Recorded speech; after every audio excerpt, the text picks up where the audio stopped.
So Dave showed using a substitution rather than call a timeout. He's going to get Kayla Goodman in instead of calling one of his 2 timeouts. Here comes St. Mary's. Corp. Hartung.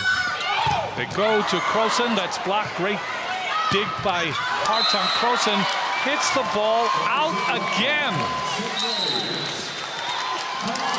And it's now 17 for Hawaii, 16 for St. Mary's. Now for the Fujitsu air conditioning cool play of the match. Well, it's going to come from Emily Hartung, who just got roofed a couple times by St. Mary's, and she turns around and returns the favor with that block solo on Samantha Tinsley. That's the cool play of the match. St. Mary's on a 9-3 run, and they have come back to within 1. 17 for Hawaii, 16 for St. Mary's. Serving for St. Mary's is Corp, and she is tough. Dug up by Hartung. Uiato, Croson. There's Corp in the back row. Hit over by Graven.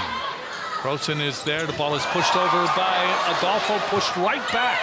Comes over now, advantage for St. Mary's. Great dig by Longo, but she didn't get any help. And we are tied at 17.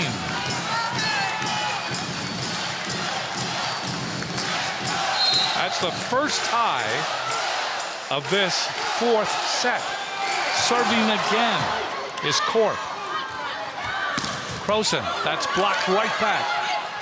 Joust.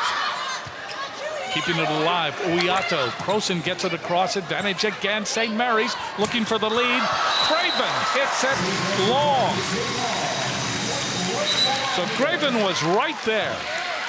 Well, she took a good swing at it, too, aiming for those high hands. Craven, a veteran player, a transfer from Cal Poly San Luis Obispo, where she was number 2 in kills for them last year. Hawaii leads 18-17.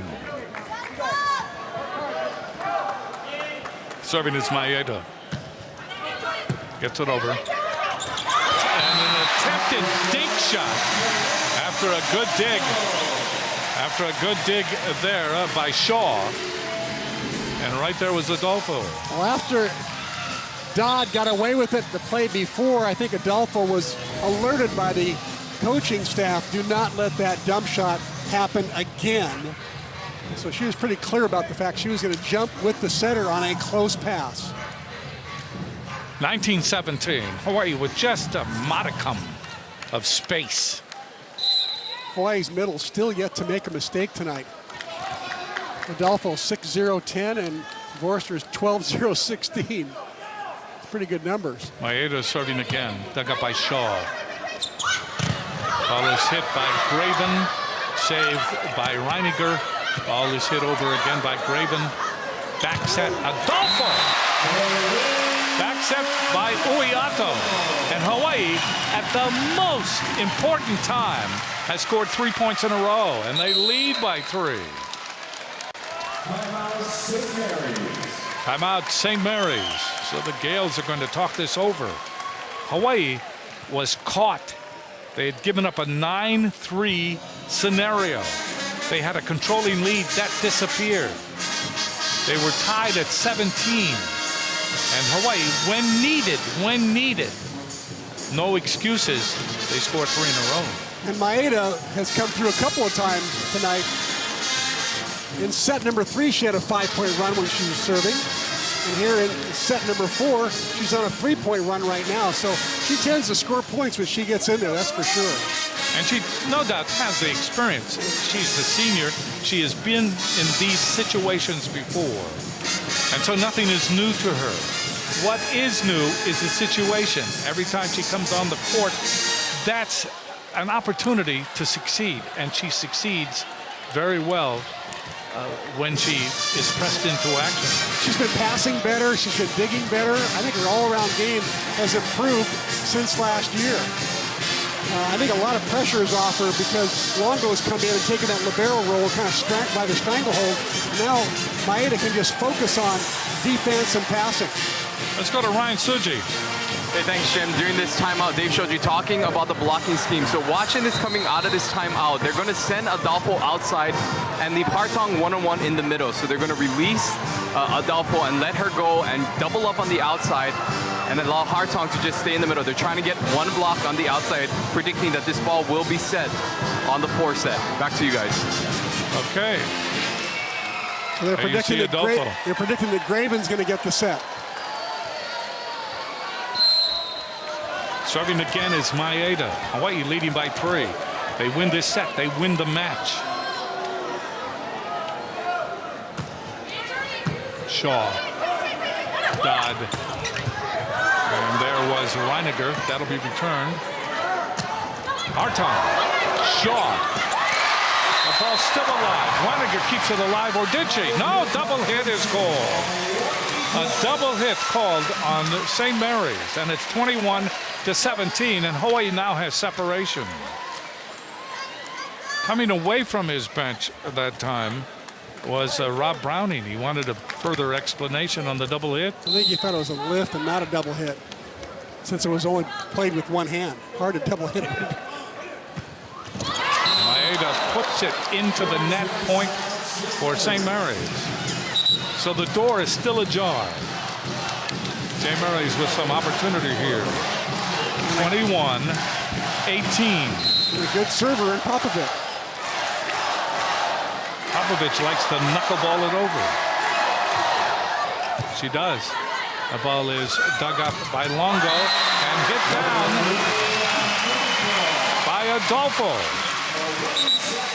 22-19.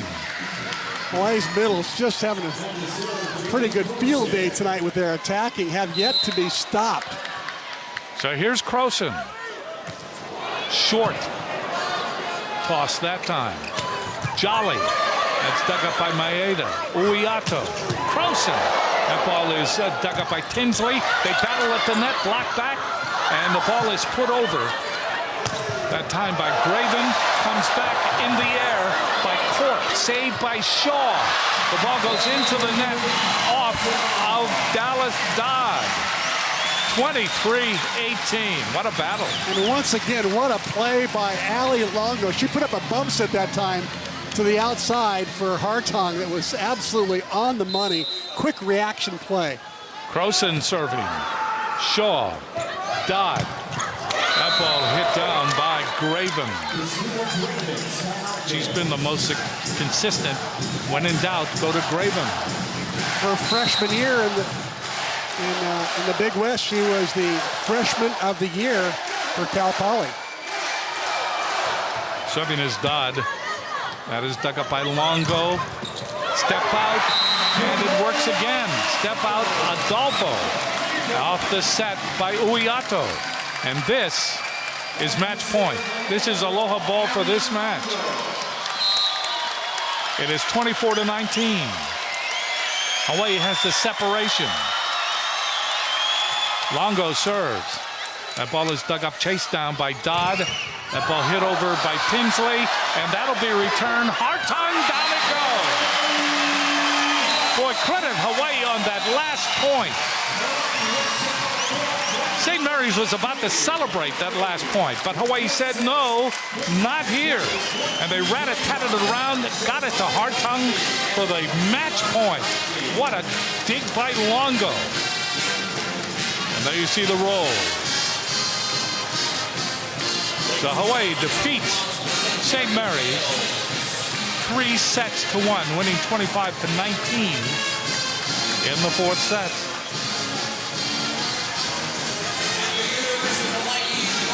So Dave Shoji, no doubt, has a lot to talk about here because it was a battle tonight. Let's go to Howard.